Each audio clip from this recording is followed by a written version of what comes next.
Video goes viral of a business owner dumping water on a sleeping unhoused man in Montreal. Evacuations push thousands of people out of Fort Mac to escape wildfire. Prolonged drought conditions are reducing the amount of water in key bodies of water around Yellowknife. The U.S. plans to compete with China's electric vehicle market by just not letting them into the U.S. 3 fighters in Libya die in a clash at the Algerian border, and former minister in Kazakhstan is sentenced to 24 years in prison for the murder of his wife. Good morning. It's Wednesday, May 15th. I'm Nora. Here are your headlines.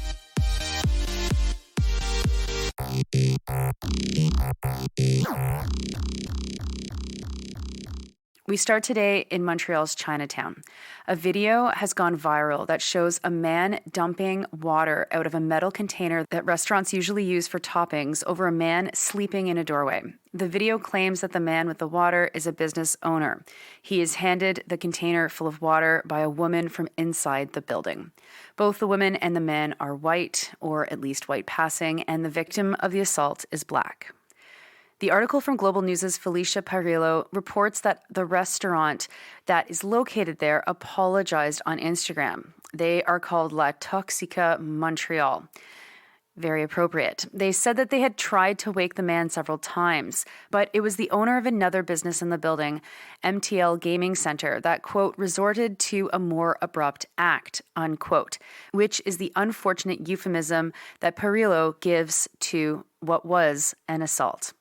Parillo immediately turns the issue into a rising tensions in the neighborhood problem and not, a literal assault. The business owners want Montreal to do more for them, and homeless advocates say there aren't enough resources and that people should call support services before deciding to assault someone. The SPVM said this, quote, the SPVM understand that business owners in Chinatown can feel powerless, but we have to reiterate that this type of behavior can have serious consequences, unquote. Yes, like assault charges, right? When you assault someone, that's supposed to be against the law. But somehow the word assault doesn't appear anywhere in this article, because for mainstream media, it's just a tough situation with a lack of choices that leads someone to doing assault in broad daylight on someone who's fast asleep.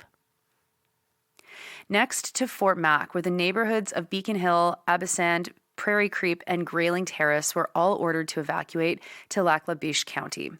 A fire that is moving towards the city is out of control. Winds are not helping, and the fire is acting in quote-unquote extreme ways. It was only in 2016 that Fort Mac experienced devastating forest fires. Officials say that this time will be different, as they have better resources. Make a note of that promise. Next, water is so low at Yellowknife Bay that many houseboats are sitting on the floor of the lake. Water in Great Slave Lake is the lowest it's ever been in the spring since records were kept. CBC's Jenna Dulowich and Paul Tucker report that it isn't just Great Slave Lake that is in trouble. Slave River, the Mackenzie River, the Hay River, and Kakisa River also have areas that are lower than ever before. They quote territorial hydrologist Ryan Connon, who said that they are experiencing extreme drought that started in summer 2022 and hasn't really stopped. Just a few years ago, the lake was overflowing, and sandbags were put on docks to keep them from floating away. Now to big auto news from the U.S. Joe Biden announced new tariffs to try and protect the U.S. auto industry from Chinese electric vehicles. Chinese-made electric vehicle tariffs will increase from 25% to 100%. Chinese-made electric vehicle batteries will have their tariffs increase from 7.5% to 25%. This will impact car companies who produce their cars in China. Forbes mentions Volvo and Polestar, who have cars built exclusively in China. The tariff on the Polestar car will likely make it impossible to sell in the U.S., as they will be priced too high to compete in that market. GM, Ford, and Tesla will also be impacted as well. They import batteries from China for their vehicles. The companies also produce electric vehicles in China, but none of those vehicles are actually exported to the U.S. The real problem for the U.S. is that China is eating their lunch in the EV world. China has for many years been the global leader in car production, and the Associated Press is reporting that a very small, cheap electric car threatens the U.S. EV market completely. The car is made by the company BYD. It's very well made, reports the Associated Press, and it sells for about $12,000 US. You can also get a shorter range version of the car for $10,000 US. AP warns that Chinese EVs could revolutionize the auto market in the same way that Japanese cars did during the oil crises of the 1970s. The Chinese advantage is that they are building electric vehicles from start to finish entirely to be optimized for the possibility of an electric vehicle. North American companies are building electric vehicles to fit into combustion engine specs, including that they must be built to carry fluid under high pressure, something that makes North American electric vehicles unnecessarily heavy, which puts pressure on the battery. Next to Libya, where 3 fighters based in Tripoli were killed near the border with Algeria by people who Reuters is calling smugglers and drug dealers. The Libyans were members of the 444 Brigade, and the smugglers had some 5 million narcotic pills on them.